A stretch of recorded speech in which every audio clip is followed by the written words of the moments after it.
အားလုံးပဲမင်္ဂလာပါမြောက်ဦး entertainment ကနေပြန်လေးကြိုးဆိုပါရစေကျွန်တော်မိတ်ဆွေတွေနေကောင်းကြပါရဲ့လားထိုင်းနဲ့ကမ်ဘောဒီးယားကြားကတင်းမာနေတဲ့အရှိအနေဟာနေဇက်ကလက်နက်ကြီးပစ်ခတ်တံတွေကြောင်းတွေမဟုတ်ပဲဆွေးနွေးပွဲစကားဝိုင်းကိုရောက်လာတဲ့ပူပြီးပြင်းထန်ခတ်ထန်လာတဲ့နိုင်ငံရေးနဲ့စီးရေးဖြစ်ရပ်တွေကြောင့်ပါနေ့စဉ်နဲ့အမျှအဆင့်အသစ်တစ်ခုကိုမြင့်တက်လာနေပါပြီဒီဇင်ဘာလ16ရက်နေ့မှာတော့ထိုင်းကမ်ဘောဒီးယားနေဇက်အရှိအနေဆိုင်ရာပူပေါင်းသတင်းပြန်ကြားရေးစင်တာကနေပြီးတော့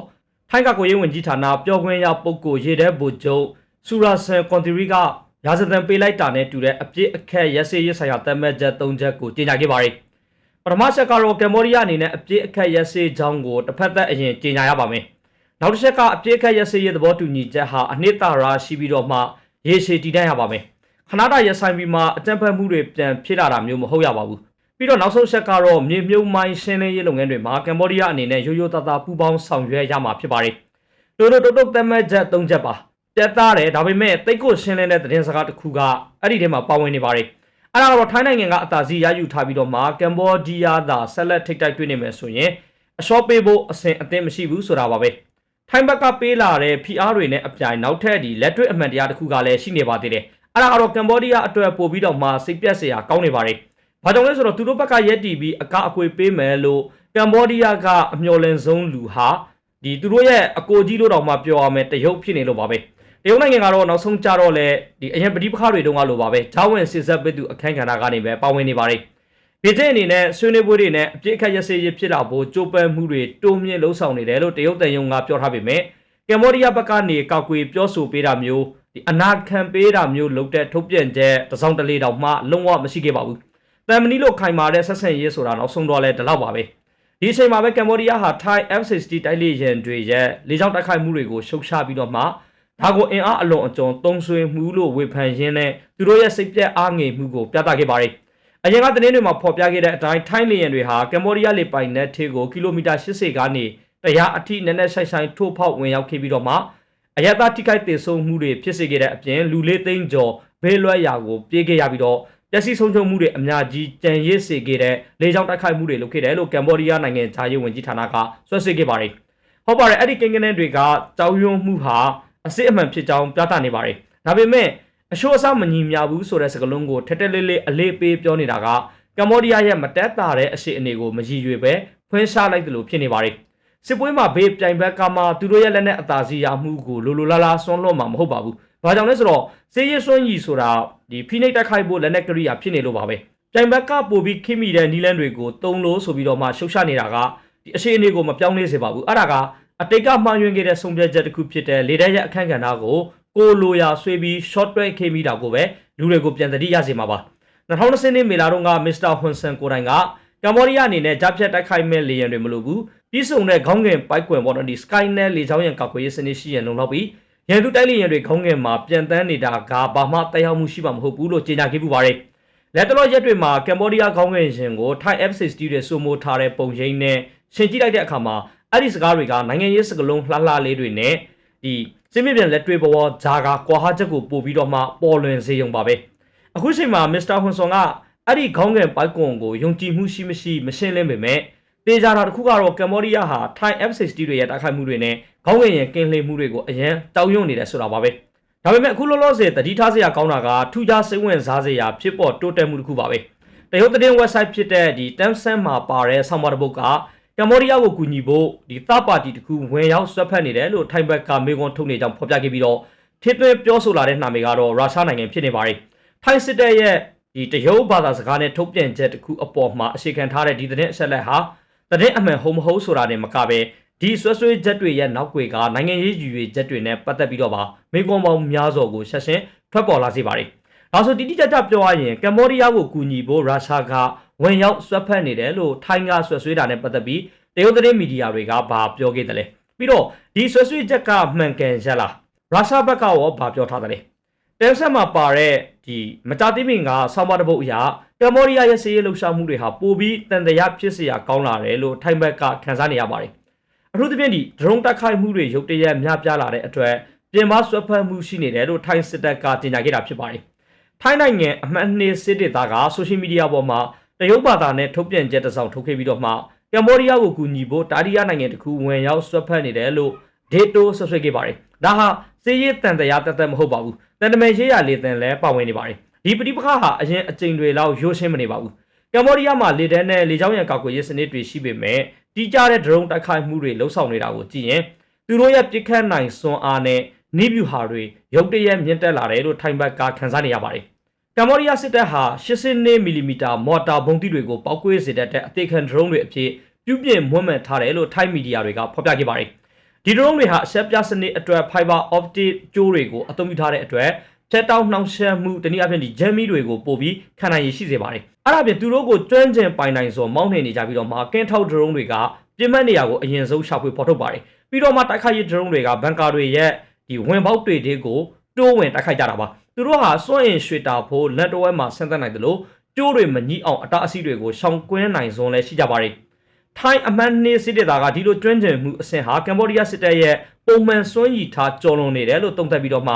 ပြည်ပကကျေးစားစစ်သားတွေပါဝင်နေတယ်လို့တန်တရားရှိနေပါတယ်ကမ္ဘောဒီးယားကာကွယ်ရေးဝန်ကြီးဌာနကတော့ဒါကိုဆက်ရှင်းညှင်းဆိုခဲ့ပြီးတော့မှထိုင်းနိုင်ငံကအဆက်လက်တွေကိုလုံးကျန်ဖန်တီးပြီးတော့မှသူတို့ကိုဘန်လိုက်တိုက်ခိုက်နေတယ်လို့ပြောဆိုခဲ့ပါတယ်ထိုင်းစစ်တပ်ကဒီအတိုင်းထင်ကြေးပေးနေတာမဟုတ်ပါဘူးစစ်မြင့်ပြန်ကခိုင်လုံတဲ့တပ်တွေအထောက်အထားတွေရှိနေပါတယ်ထိုင်းနိုင်ငံဟာကမ္ဘောဒီးယားစစ်ဘက်သုံးဒရုန်းတွေရဲ့ဆက်တွေ့ရေးအဆက်ပြမှုတွေကိုကြားဖြတ်ဖမ်းယူနိုင်ခဲ့ပါတယ်ဒါတွေဟာဖြတ်တောက်နှောင့်ယှက်မှုကိုကောင်းကောင်းခံနိုင်ရရှိတဲ့စစ်ဘက်အဆင့်စာဝဲစနစ်ပါဝင်တဲ့ line တွေဖြစ်ပါတယ်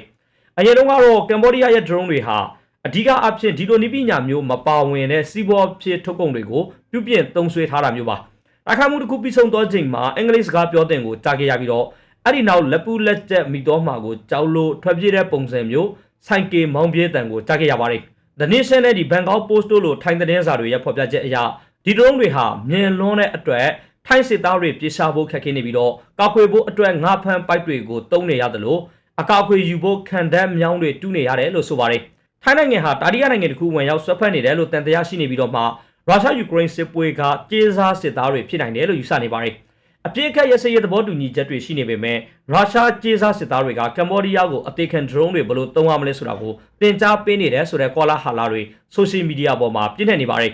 ဟွန်ဆန်မီသားစုဟာကမ္ဘောဒီးယားမှာဩဇာအာဏာကြီးမားပြီးတော့မှအဲ့ဒီလိုလူတွေကိုငှားရမ်းဖို့ဟောစက်ကရိယာတွေဝေယူဖို့ပါစွမ်းဆောင်နိုင်ဆုံးရှိပါတယ်မူလကလေးကအင်အားနေပြီးတော့မှလေတဲနဲ့လေချောင်းရံကာကွယ်ရေးစနစ်မရှိတဲ့ကမ္ဘောဒီးယားစစ်တပ်ဟာတိကျမှုနေပါတဲ့ဒုံးကျည်တွေကိုပဲအဓိကအားကိုးခဲ့ရတဲ့အတွက်ထိုင်းတပ်တွေရဲ့ထိုးစစ်ကိုတားဆီးဖို့မလုံလောက်ခဲ့ပါဘူးအခု drone တွေကနေရာတချို့မှာအခြေအနေကိုပြောင်းလဲပြစ်လိုက်တဲ့အတွက်ထိုင်းနိုင်ငံကပို့ပြီးစိုးရိမ်လာပါတယ်စစ်တပ်ရဲ့စနေရက်နေ့တွေတုန်းကထိုင်းအမှန်နှေးစစ်တပ်သားကဆိုရှယ်မီဒီယာပေါ်မှာတရုတ်ဘာသာစကားနဲ့ထုတ်ပြန်ချက်တွေထုတ်ခဲ့ပြီးတော့မှစစ်မြေပြင်ကပုံမှန်မဟုတ်တဲ့အခြေအနေတွေကိုအသေးစိတ်ဖော်ပြခဲ့တယ်လို့ထိုင်းနိုင်ငံအနေနဲ့ကိုကောက်ကွယ်ဖို့ပဲလှုံ့ဆော်နေတာဖြစ်ပြီးတော့ဝတိပခါကိုအချိန်မြင့်မှာမဟုတ်ဘူးလို့အလေးပေးပြောဆိုခဲ့ပါတယ်ဒီထုတ်ပြန်ချက်မှာရည်ရွယ်ချက်နှစ်ခုရှိပါတယ်ပထမအချက်ကနိုင်ငံတကာဖိအားတွေကိုရှော့ချဖို့နဲ့နားလည်မှုရရှိဖို့အတွက်တရုတ်စကားပြောကဘာကြီးစီကိုထိုင်းရဲ့ရည်တည်ချက်ကိုပို့ဆောင်ပေးဖို့ဖြစ်ပါတယ်ဒုတိယချက်ကတော့နိုင်ငံတချို့အနေနဲ့ငင်းကျရေးပြန်နေရယူမဲ့လုပ်ငန်းစဉ်တွေကိုအလော်တကြီးဝင်မပါဖို့မျှော်လင့်ရင်အချက်ပြလိုက်တာဖြစ်ပြီးတော့ဒါမှထိုင်းနိုင်ငံကသူတို့ရည်မှန်းချက်တွေကိုအရင်အောင်မြင်အောင်လုပ်နိုင်မှာဖြစ်ပါတယ်တရုတ်စကားပြောသုံးဆွဲသူအရေးအတွက်များပြားတဲ့အတွက်ဒီထုတ်ပြန်ချက်ဟာကြေပြန့်နှံ့တော့မှာပါထိုင်းရဲ့ထုတ်ပြန်ချက်ဟာထိမ့်သိမ်းရှိကြဖို့နဲ့အရှိန်တွေကိုပထဝီနိုင်ငံရေးလှုပ်ရှားမှုတွေအဖြစ်အရှိန်မမြင့်တော့စေဖို့တောင်းဆိုတဲ့အချက်ပြမှုလည်းဖြစ်ပါတယ်တာရီယာနိုင်ငံတွေလို့ရည်ညွှန်းလိုက်တဲ့အခါမှာအဓိကအာရုံစိုက်ခံရတာကတရုတ်နဲ့ရုရှားဖြစ်လေရှိတယ်လို့လည်းသတင်းစာကမှတ်ချက်ပြုထားပါတယ်ရုရှားယူကရိန်းစစ်ပွဲကရရှိတဲ့ဒီအတွေ့အကြုံတွေအရ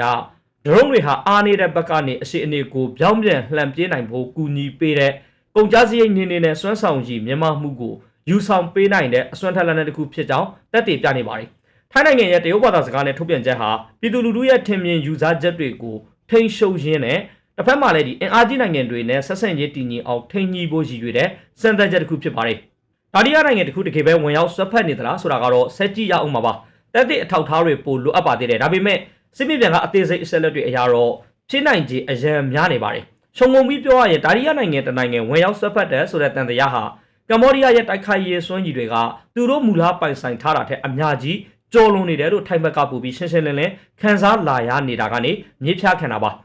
ဒီကြောင့်မှုမြန်မာတဲ့ drone တိုက်ခိုက်မှုတွေထူထပ်များပြားလာတာရဲ့ဖြတ်တောက်နှောင့်ယှက်မှုကိုခံနိုင်ရရှိတာရဲ့တွန်းကျင်ပိုင်နိုင်စွာမောင်းနှင်တာပြီးရင်စနေတကျကွက်ကေးညှိနှိုင်းမှုလက္ခဏာတွေရှိနေတာစားတဲ့အဆက်တွေကြောင့်ဒါဟာရိုးရိုးပြည်တွင်းတိုးတက်မှုရလဲတသက်မဟုတ်ဘူးလို့ဘန်ကောက်ကယုံကြည်နေပါတယ်ထိုင်းစစ်တပ်ကတန်တမန်ဆန်တဲ့ထုတ်ပြန်ချက်ပုံစံမျိုးနဲ့ပြည်ပဆွဲဖက်မှုကိစ္စကိုလူသိရှင်ကြားထုတ်ပြောလာတာက ပဋိပက္ခဟာအဆင့်အသစ်တစ်ခုကိုရောက်တော့ပြီဆိုတာကိုပြသနေပါတယ်ဒါဟာနှစ်နိုင်ငံချင်းတိုက်ပွဲတက်မဟုတ်တော့ပဲပုံမကြည်ပြင်းတဲ့ပထဝီနိုင်ငံရေးတွဲဆက်မှုတွေမှာဆွေးထိခံရမယ့်အန္တရာယ်ရှိလာနိုင်ပါတယ်အတီးပြုကောက်ရှဲစားနိုင်ဖို့ခိုင်လုံတဲ့တက်တဲ့အထောက်အထားမရှိသေးပေမဲ့စစ်မြေပြင်ကဒီပုံမှန်မဟုတ်တဲ့အခြေအနေတွေကြောင့်ဒါဒီယာနိုင်ငံတစ်ခုရဲ့လက်ပါဝင်နေတဲ့ဆိုတဲ့ယူဆချက်ဟာထိုင်းနိုင်ငံအတွက်လျေးလျူရှုထားလို့မရတဲ့ဖြစ်နိုင်ခြေတစ်ခုဖြစ်လာပါတယ်ဒါဆိုဒီဆွေးဆွေးချက်တွေကမှန်ကန်ရလားရုရှားတွေကရောဘာပြောထားသလဲကမ်ဘောဒီးယားထိုင်းပဋိပက္ခမှာရုရှားကြေးစားစစ်သားတွေပါနေတယ်ဆိုတဲ့ဆွေးဆွေးချက်တစ်ခုလုံးကိုတည်အဆက်လက်ရှင်ခွင်စာပေါ်တင်ပြီးကျွန်တော်တို့ကြည့်လိုက်မယ်ဆိုရင်အထူးခြားဆုံးအရာကတက်တဲ့အထောက်အထားမဟုတ်ပဲပိုပြီးဇက်တိုက်ထားသလိုဖြစ်နေတဲ့မီဒီယာတန်တရားလှုပ်ရှားမှုကြီးနဲ့အတူပါလာရမယ်တက်တဲ့အထောက်အထားလုံးဝဒီမရှိနေတာကသာအထူးခြားဆုံးဖြစ်နေပါတယ်ဒီဇင်ဘာလ16ရက်နေ့တုန်းက Eurasian Daily ကကမ်ဘောဒီးယားဆိုင်ရာရုရှားတန်အမတ်ကြီးဒီအက်တိုလီဘော်ရိုဘစ်ကိုကားပြီးတော့မှရုရှားနိုင်ငံသားတွေဟာကြေးစားစစ်သားတွေအဖြစ်တိုက်ပွဲမှာပါဝင်နေတယ်ဆိုတာကိုပြသတဲ့ဘလို့တက်တဲ့အထောက်အထားမှလုံးဝမရှိကြောင်းတိတိလင်းလင်းဖော်ပြခဲ့ပါတယ်ဒီပြောဆိုချက်ကိုဖနုံးပင်မှာပြုလုပ်တဲ့2015ခုနှစ်ရုရှားတန်တမန်ရေးရာလှုပ်ရှားမှုများဒီအကျဉ်းချုပ်သတင်းစာရှင်းလင်းပွဲမှာလူသိရှင်ကြားပြောကြားခဲ့တာပါဆိုလိုတာကပြည်သူဖိအားကြောင့်ကမန်ကနေတုံ့ပြန်တာမျိုးမဟုတ်ပဲတန်တမန်ရေးရာစံနှုန်းမြင်မာတဲ့တရားဝင်အခမ်းအနားမှာပြောခဲ့တာဖြစ်ပါတယ်Eurasian Daily ရဲ့အဆိုအရ Mr. Borovic ကဆွဆွေးချက်တွေကိုညှင်းဆိုရုံနဲ့မကပဲလက်နက်ကြီးတွေပါတုံးလာတဲ့ပဋိပက္ခအရှင်မြင့်လာမှုအပေါ်မှာမော်စကိုအနေနဲ့အလွန်စိုးရိမ်ကြောင်းအလေးပေးပြောကြားခဲ့ပြီးတော့ထိုင်းနဲ့ကမ်ဘောဒီးယားနှစ်ဖက်စလုံးကိုထိမ့်သိမ်းရှိကြဖို့ဆွေးနွေးပွဲတွေပြန်စားဖို့နဲ့အပြစ်အခတ်ရစေရေးရေရှည်တည်တဲ့ငြိမ်းချမ်းရေးစီကိုဥတီတော်ကြဖို့တိုက်တွန်းခဲ့ပါတယ်ဒီသတင်းစကားကိုသတင်းအေဂျင်စီကစကလုံးမပြတ်နှီးပါဖော်ပြခဲ့တာမို့ဒါဟာမြေပြင်ကတန်တမန်တူရဲ့ပုဂ္ဂိုလ်ရဲ့အမြင်မဟုတ်ပဲရုရှားနိုင်ငံရဲ့တသွေးတသံသေးသောရည်တည်ချက်ဖြစ်ကြောင်းပြသနေပါတယ်အဲ့ဒါနဲ့အပြိုင်ဒီဇင်ဘာလ15ရက်နေ့က TASS သတင်းဌာနရဲ့နောက်ထပ်ဆောင်းပါးတစ်ပုဒ်မှာလည်းထိုင်းနိုင်ငံဆိုင်ရာရုရှားတန်အမတ်ကြီးကထိုင်းမီဒီယာတချို့ဖြန့်ဝေနေတဲ့ဆွဆွေးချက်တွေကိုတရားဝင်ညှင်းပယ်ခဲ့ပြီးတော့ဒါဟာအရှိအမြင့်မရှိတဲ့သတင်းအချက်အလက်တွေဖြစ်တယ်လို့ပြောကြားခဲ့ပါတယ်။သူတို့ရဲ့တရားဝင် Telegram Channel မှာတင်ထားတဲ့ထုတ်ပြန်ချက်တွေမှာဒီဆွဆွေးချက်တွေဟာဒေတာတိုင်းကမဟုတ်ပဲပြင်ပကနေမြေပြခန့်လာတာဖြစ်နိုင်ပြီးတော့မှရုရှားကိုသိက္ခာရှားလို့ယုံတာမကထိုင်းနိုင်ငံကိုအလေအပန်းဒါမှမဟုတ်ဒီအလုံးလာလုံးတဲ့ရုရှားနိုင်ငံသားတွေရဲ့အခွင့်အရေးကိုဓာတ်ရိုက်ထိပါစေသလိုရုရှားနဲ့ထိုင်းကြားကရိုးရာမပြတ်ခင်မင်ရင်းနှီးတဲ့ဆက်ဆံရေးကိုလည်းထိခိုက်စေတယ်လို့ရုရှားတန်ယုံကအလေးပေးဖော်ပြခဲ့ပါတယ်။ဒါဟာအထူးအရေးကြီးတဲ့အချက်တစ်ခုပါ။ရုရှားကဆွဆွေးချက်တွေကိုကောက်ကွယ်ပြောဆိုနေတာလည်းမဟုတ်ပဲရုရှားကြေးစားစစ်သားဇလန်းကိုပုံကြီးရှေ့တာဒါမှမဟုတ်ဒီလုံကျန့်ဖန်တီးတာတွေရဲ့နောက်ခွေမှာဒါရီယာလက်တစုံရှိနိုင်ခြေကိုပါတွေ့ဝိုင်းပြီးထောက်ပြလိုက်တာဖြစ်ပါတယ်။ပိုမြင့်တဲ့အဆင့်မှာတော့ရုရှားနိုင်ငံသားရေးဝန်ကြီးဌာနပြောခွင့်ရပုဂ္ဂိုလ်မာရီယာဇာခါရိုဘာကထိုက်ကမ်ဘောဒီးယားနေဇက်ကတက်မှမှုတွေအရှိန်မြင့်လာတဲ့အပေါ်မှာအလွန်အမင်းစိုးရိမ်ကြောင်းပြောကြားပြီးတော့မှဒီသတင်းစကားကိုဆက်လက်အဖြစ်ပေးခဲ့ပါတယ်။အော်တိုဘာ26ရက်နေ့ကကွာလာလမ်ပူမှာကျင်းပတဲ့အာဆီယံထိပ်သီးအစည်းအဝေးပြင်ပမှာလက်မှတ်ရေးထိုးခဲ့တဲ့ပူးတွဲကြေညာချက်ပါအချက်လက်တွေကိုပြန်လည်သုံးသပ်တာအပါအဝင်ဒီနှစ်ဖက်စလုံးအနေနဲ့ဆွေးနွေးပွဲတွေအမြင့်ဆုံးပြန်စားကြဖို့သူမကတိုက်တွန်းခဲ့ပါတယ်။ထူးခြားတာကဒီလိုမျိုးနေမြေပိုင်ဆိုင်မှုအငင်းပေါ်တာတွေဟာအနောက်အုပ်စုရဲ့ရှေ့ကြာလှတဲ့ကိုလိုနီမူဝါဒတွေရဲ့အမွေဆိုးဖြစ်တယ်လို့ Miss ဒီဇာခါရိုဘာကအလေးပေးပြောကြားခဲ့တာပါ။ဒီလိုပြောလိုက်တာကတဆင်သူမဟာဇဲလန်ရဲ့အာယုံဆိုင်မှုကိုရုရှားပါဝင်ပတ်သက်သလားဆိုတာကနေအမိုင်းဆိုင်ရာနောက်ခံအကြောင်းအရင်းတွေစီကိုကျွမ်းကျင်စွာပြောင်းလဲလိုက်ပါတယ်။အဲ့ဒါကတော့အရှိတောင်အာရှမှာမပြီးပြတ်သေးတဲ့ပဋိပက္ခနေရာတွေကိုဖန်တီးခဲ့တဲ့တိဆောက်ပုံတွေစီကိုပါပဲ။ဒါဟာယဉ်ကျေးတဲ့တန်တမန်စကလုံးတတ်မဟုတ်ပါဘူး။ပထဝီနိုင်ငံရဲ့သတင်းစကားတစ်ခုဖြစ်ပါတယ်။ရုရှားအနေနဲ့မတည်ငြိမ်မှုတွေဖြစ်စေတဲ့သူအဖြစ်ဆွေးထိတ်ခံရတာမျိုးမလိုလားပဲ။တည်ငြိမ်ရေးနဲ့ငြိမ်းချမ်းစွာဖြစ်ရှင်ရဲ့အတွက်တိုက်တွန်းသူအဖြစ်သူ့ကိုယ်သူနေရာယူကျင်တာပါ။နောက်ဆုံးထိုင်းဘက်ကဆွေးချက်ကမှန်ကန်ရလာကျွန်တော်တို့သုံးသပ်ရအောင်ပါ။ရုရှားဆောင်းပါးတစ်ပုဒ်ဖြစ်တဲ့ဒီ Eurasian Daily နဲ့ TASS နဲ့တရားဝင်တန်တမန်ရေးရာထုတ်ပြန်ချက်တွေအပေါ်မှာအရှိခံပြီးတော့ကြည့်မယ်ဆိုရင်လောလောဆယ်မှာကမ်ဘောဒီးယားထိုင်းစစ်မြေပြင်မှာရုရှားကြေးစားစစ်သားတွေရှိနေတယ်ဆိုတာကိုတက်တည်ပြနိုင်တယ်။တိကျတဲ့ data ဒါမှမဟုတ်အတည်ပြုထားတဲ့အချက်အလက်လုံးဝမရှိသေးပါဘူး။ဓာတ်ပုံမရှိကိုပိုင်အချက်အလက်မရှိရိုးဝဲထုတက်တည်မရှိသလိုလောလောတဲ့တာတီယာအဖွဲ့အစည်းတွေစီကအတည်ပြုချက်လည်းမရှိပါဘူး။ကြောင်းပြန်အဖြစ်ဒီအရင်ထင်ရှားနေတာကတော့ဒီဇင်ဘာလအစောပိုင်းတိုက်ပွဲတွေစတင်အချိန်မြင့်လာတဲ့အချိန်အတိအကျမှာပဲပဋိပက္ခထေကိုရုရှားနာမည်ဆွေးထေဖို့ကြိုးစားတဲ့မီဒီယာလှုပ်ရှားမှုတစ်ခုပါပဲမြေပြင်ကနေပြူဟာပိုင်းရှင်ခွင်ရှာစတင်ပြောင်းလဲမဲ့အရေးအယောင်ပြလာတဲ့အချိန်တနည်းအားဖြင့်ဒီကမ်ဘောဒီးယားစစ်တပ်ကသူတို့စွန့်ရည်ထက်ကျော်လွန်ပြီးတော့မှဆန်တစ်တဲ့စိတ်ကူးတွေနဲ့ရုတ်တရက်ဒီထက်မြက်လာတယ်လို့ထိုင်းဘက်ကတတိထားမိလာတဲ့အချိန်မှာဒါတွေဖြစ်လာခဲ့တာပါကြည်ကြည်ပြပြကြည့်လိုက်ရင်ပိုပြီးစိတ်ပူစရာကောင်းတဲ့မိကွန်ကရုရှားကိုဒီဇလန်တွေဆွေးထေးလိုက်ရင်ဘသူအကျိုးရှိမလဲဆိုတာပါပဲ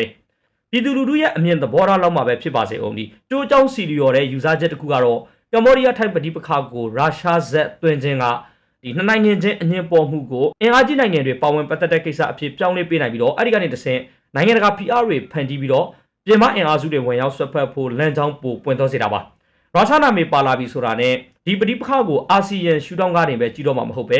ဲဒီကမ္ဘာလုံးဆိုင်ရာဩဇာလွှမ်းမိုးမှုပြိုင်ဆိုင်ခြင်းဆိုတဲ့ခေါင်းစဉ်အောက်ကိုဆက်ရောက်သွားပါလိမ့်မယ်ဒါဟာပဋိပက္ခကိုနိုင်ငံတကာပြဿနာဖြစ်စေခြင်းသူတွေဒါမှမဟုတ်ဒေသတွင်းမှာအင်အားကြီးနိုင်ငံတွေရဲ့ပထဝီနိုင်ငံရေးနဲ့လုံခြုံရေးဆိုင်ရာပါဝင်ပတ်သက်မှုတိုးမြင့်ဖို့အတောင်ပြချက်ဖန်တီးခြင်းသူတွေအတွက်အထူးအကျိုးရှိစေပါတယ်နောက်ထပ်ယူဆချက်တစ်ခုကတော့စီးရဲစိတ်တဲ့စစ်စင်ရေးအချက်ပါပဲတိုင်ဘက်ကမျောလင်းထားတာတဲ့ကြော်လွန်တဲ့တိုက်ခိုက်ရေးစွမ်းရည်တွေအထူးသဖြင့်ပေါ့နော်ဒီအချို့အစမညီတဲ့စစ်ပွဲပုံစံတွေမှာပြသလာတဲ့အခါမှာဒါကိုရုရှားလက်ဆက်လို့ပုံချလိုက်တာကလွယ်ကူတဲ့ဖြည့်ဆင်းချက်တစ်ခုဖြစ်လာပြီးတော့မှတာဝန်ယူမှုနဲ့ပတ်သက်တဲ့ဒီပြည်တွင်း PR တွေကိုရောကြစေသလိုပြည်သူအမြင်ကိုလည်းလမ်းကြောင်းလွှဲပေးနိုင်ပါတယ်ဒီခိမိစစ်မြစ်ပြင်အတွေ့အကြုံပေါ့နော်ဒီအထူးသဖြင့်မောင်းသူမေးလေရင် UAV အသုံးပြုမှုတွေ electronic စစ်စင်ရေးနဲ့စစ်ဖက်အကြံပေးတွေနဲ့တွေးမြင်ရလေးရှိတဲ့ရုရှားရဲ့ပုံရိပ်ကြောင့်မှန်သည်ဖြစ်စေမှားသည်ဖြစ်စေဒါကိုခေါင်းစဉ်တက်ဖို့အတွက်အကောင်းဆုံးပြည့်မှတ်ဖြစ်လာတာပါပြီးတော့ရုရှားရဲ့ပုံရိပ်နဲ့ထိုင်းနိုင်ငံအပါအဝင်အရှေ့တောင်အာရှနိုင်ငံတွေနဲ့ဆက်ဆံရေးပိုဆိုးတော့အောင်ရုရှားကိုမလွှဲမရှောင်တာအရှိအနေရောက်အောင်တွန်းပိုးနေတဲ့ဒါရီယာလက်တစုံရှိနိုင်ခြေကိုလည်းထိမတွက်ပဲနေလို့မရပါဘူးထိုင်းဆိုတာကခရီးတော်လုပ်ငန်းပြီးဒီစွန့်အင်နဲ့ကာကွယ်ရေးအပိုင်းတချို့မှာရုရှားနဲ့ရိုးရာမပြတ်ပူးပေါင်းဆောင်ရွက်မှုလမ်းကြောင်းတွေရှိထားတဲ့မိတ်ဖက်နိုင်ငံပါဆွဆွေးချက်တွေဟာဒေသတွင်းပြင်ပကနေမြစ်ဖြားခံလာနိုင်တယ်လို့ရုရှားတန်ယုံကအလေးပေးပြောကြားခဲ့တာဟာဒီဇယ်လန်ကိုရှင်းရှင်းလင်းလင်းရည်ညွှန်းနေတာဖြစ်ပါတယ်။ဩဇာလွှမ်းမိုးမှုအတွက်တိုင်ဆိုင်မှုပုံမှုပြင်းထန်လာတဲ့အစီအစဉ်မှာဝန်ရောက်မစွဲဖက်တတ်တဲ့မိတ်ဖက်ဆိုတာအာဆီယံတွေကရုရှားရဲ့ပုံရိပ်ကိုအားနည်းအောင်လုပ်တာဟာမဟာဗျူဟာအရာအရေးပါတဲ့အဓိပ္ပာယ်ရှိပါတယ်။ရုရှားသတင်းမီဒီယာနဲ့တန်တမန်တွေကပြင်းပြင်းထန်ထန်ညှင်းဆိုထားပေမဲ့တကယ်လို့ရုရှားကသွေးဝိုင်းပြီးပါဝင်ပတ်သက်မှုရှိတဲ့ဆိုတဲ့စစ်ကူးရန်ဇလန်မျိုးမှာဆိုရင်တော့မှအဲ့ဒီပါဝင်မှုဟာတရားဝင်ပုံစံတော့မဟုတ်ဒီမဟာဗျူဟာသဘောတဘာဝမျိုးပဲဖြစ်ဖို့များပါတယ်လက်ရှိမှာအစအရေးကြီးတဲ့ကိစ္စရက်တွေအတွက်အရင်အမြစ်တွေကိုဦးစားပေးနေရတဲ့အချိန်မို့ရုရှားအနေနဲ့အရှေ့တောင်အာရှမှာနောက်ထပ်ပထဝီနိုင်ငံရေးစစ်မျက်နှာတစ်ခုဖွင့်ဖို့စွန့်စားရလောက်အောင်ကြီးမားတဲ့အကျိုးစီးပွားမရှိပါဘူးဒါကြောင့်အကျိုးစီးပွားယုတ်တိဗေဒအရာကြီးမဲ့ဆိုရင်ရုရှားမှာနည်းနည်းဆိုင်ပါဝင်ပတ်သက်ဖို့လက်တွေ့ကြတဲ့ရည်ရွယ်ချက်မရှိပါဘူးဒါပေမဲ့ရုရှားကိုဒီပဋိပက္ခနဲ့ရှီနှောင်ရှင်သူတွေမှာတော့မီဒီယာနဲ့မဟာဗျူဟာပိုင်းဆိုင်ရာရှင်းလင်းတဲ့ရည်ရွယ်ချက်တွေရှိနေပါတယ်ဒါဆိုဘာသူဖြစ်နိုင်မလဲဒေတာကတော့ရုရှားကိုဆန်းကျင်ပြီးတော့မှထိုင်းကိုလိုလားတဲ့အင်အားစုတစ်ခုဖြစ်ပါလိမ့်မယ်အမေရိကန်မှမဟုတ်ဒီအနောက်အုပ်စုကနံပါတ်1တန်တရားရှိခံရသူတွေပါပဲဒါပေမဲ့အတီးပြုနိုင်ဖို့လက်တွေ့တက်တဲ့အထောက်ထားကိုစောင့်ကြည့်ရပါဦးမယ်ညီကုန်းချုံအနေနဲ့ခြုံပြောရရင်တော့ရုရှားတွေပြောခဲ့တာနဲ့သတင်းစာတွေကဖော်ပြခဲ့တာတွေဟာရိုးရိုးလေးညှင်းဆိုလိုက်တာမဟုတ်ပါဘူးဒါဟာဆွဲချက်တွေကိုညှင်းပေးတာထိမ့်ထိမ့်သိမ့်ရှိဖို့တိုက်တွန်းတာအချိန်မြင့်လာမဲ့အပေါ်မှာတတိပေးတာပြီးတော့တခြားအင်အားစုတွေကဇလန်းကိုကြိုးကင်နေနိုင်ခြေရှိကြောင်းထောက်ပြတာတွေပါဝင်တဲ့တန်တမန်ရေးရာသတင်းစကားဝန်ဆက်တစ်ခုဖြစ်ပါတယ်ဒီစစ်ပွဲတွေကိုရုရှားရောက်လာအောင်တမင်ဆွေးထင်းနေတဲ့လက်တစုံရှိမရှိဆိုတာနဲ့ပတ်သက်ရင်ဆွေးချက်စတင်ထွက်ပေါ်လာပုံပေါ့နော်ဒီအမြင်ပြန့်နှံ့မိမဲ့တက်တည်မရှိတာကဒီပဋိပက္ခဟာစစ်မြေပြင်မှာတင်ဖြစ်ပေါ်နေတာမဟုတ်ပဲသတင်းအဆက်အလက်နဲ့ပထဝီနိုင်ငံရေးစစ်မျက်နှာမှာပါဖြစ်ပေါ်နေတဲ့ဆိုတာကိုပြသနေတဲ့အထင်ရှားဆုံးလက္ခဏာပါပဲဒီအချက်မှာတစ်ခုရှင်းတာကထိုင်းကမ္ဘောဒီးယားနေဆက်ကတနက်တန်တွေဟာမြေပြင်ကထိခိုက်ဒေဆုံးမှုတွေကိုဖြစ်စေရုံနဲ့မကပဲတိတ်ဆိတ်ပြီးပိုအန်ရည်များတဲ့စစ်ပွဲတစ်ခုကိုပါဖွင့်လှစ်နေပါတယ်အဲ့ဒါကတော့ဇန်လန်ဖန်တီးမှုတွေနဲ့ပထဝီနိုင်ငံရေးဘောင်သွင်းမှုတွေရှင်ပြိုင်တဲ့စစ်ပွဲပါပဲအတီးပြထားတဲ့တက်တဲ့အထောက်အထားမရှိဘဲနဲ့ပဋိပက္ခတွေကိုရုရှားနာမည်အလော့တကြီးထေးသွင်းလိုက်တာကအမှန်တရားပေါ်ပေါက်ဖို့အထောက်အကူမဖြစ်ပါဘူးအစင်းတွေကိုပိုရှုပ်ထွေးစေပြီးတော့မှ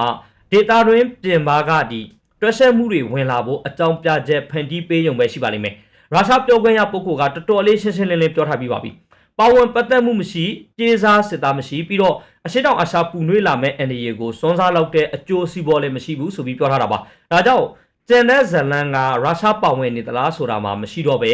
နိုင်ငံပဋိပက္ခကိုအင်အားကြီးနိုင်ငံတွေရဲ့စစ်တူရန်ကစားကွက်အဖြစ်ဘသူကပြောင်းလဲရှင်တယ်လဲဆိုတာပေါ်မှာပဲရှိပါတော့တယ်ပြီးတော့အဲ့ဒီလမ်းဆောင်လမ်းခေါ်မှာတဲ့ဒေတာနဲ့တတိရှိမှုကဒီမီကိုငိမ့်တက်နိုင်မလားဒါမှမဟုတ်ဒီမမြင်ရတဲ့လက်တွေကမီးလောင်ရလေပင်ဖြစ်စေမလားဆိုတာကိုအဆုံးအဖြတ်ပေးမဲ့အချက်ဖြစ်လာပါလိမ့်မယ်ဒီကိစ္စနဲ့ပတ်သက်ပြီးတော့မှမိတ်ဆွေတို့ကရောဘယ်လိုထင်ပါတယ်လဲအောက်မှာ comment ရေးပေးသွားခဲ့ပါဦး channel လေးကိုလည်း subscribe လုပ်ထားပြီးတော့မှဒီနောက်နေ့တွေမှာတင်ဆက်ပေးမဲ့ဗီဒီယိုတွေကိုစောင့်ကြည့်တော့ဖို့လည်းမမေ့ပါနဲ့နောက်တဲ့ဗီဒီယိုတစ်ပုဒ်မှကြမ်းကြမ်းမာမာနဲ့ပြန်တွေ့ကြရအောင်ပါအကောင်းဆုံးအသက်သာဆုံးအမြတ်ဆုံးဝန်ဆောင်မှုတစ်ခုကိုမိတ်ဆက်ပေးပါစီ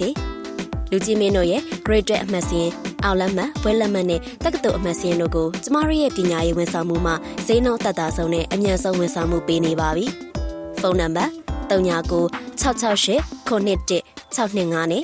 39 905-853-442တို့နဲ့ကျမတို့ရဲ့ Facebook Page Messenger ကနေလည်းဆက်သွယ်မှာယူနိုင်ပါတယ်။အကောင်းဆုံးသောဝန်ဆောင်မှုတွေကိုရယူဖို့အခုပဲဆက်သွယ်လိုက်ပါတော့ရှင်။